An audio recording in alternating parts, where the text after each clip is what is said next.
ഞാൻ തന്നെ ഒരു കമ്മീഷനും വേണ്ട. 10 മിനിറ്റ് കൊണ്ട് ഈ പ്രശ്നം പരിഹരിക്കാന്ന് പറഞ്ഞു. കുറെ പേര് സോഷ്യൽ മീഡിയയിൽ എന്നെ കളിയാക്കിക്കൊണ്ടിരിക്കുക. 10 മിനിറ്റ് കൊണ്ട് ഈ പ്രശ്നം പരിഹരിക്കാം.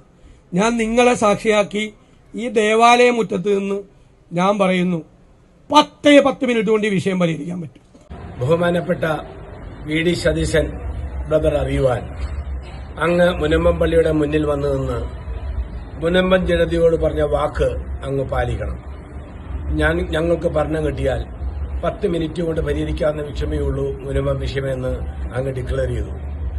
ആ ഡിക്ലെയർ ചെയ്ത അങ്ങയുടെ വ്യക്തിത്വം, ദൈവത്തിന് മുമ്പായി കൊടുത്ത സത്യവാഗ്ദാനം അങ്ങ് തീർച്ചയായിട്ടും പാലിക്കും എന്ന് ഞങ്ങളെല്ലാവരും കേരളത്തിലെ 3.5 കോടി ജനവും വിശ്വസിക്കുന്നു. ഈ അങ്ങ് പറയുന്ന വാക്ക് ആ 10 മിനിറ്റിനുള്ളിൽ ഭരണമേറ്റെടുത്ത് മുനമ്പം ജനതയ്ക്ക് ടാക്സ് അടയ്ക്കാൻ പാകത്തുള്ള പരിഹാരക്രിയ നടത്തിക്കഴിഞ്ഞാൽ ഈ മുനമ്പത്തെ ജനം മാത്രമല്ല 3.5 കോടി കേരളത്തിലെ ജനതയും താങ്കളെയും താങ്കളുടെ ഐക്യമുന്നണിയെയും വിശ്വസിക്കും. സ്നേഹത്തോടെ, നല്ല ഒരു സഹോദരൻ.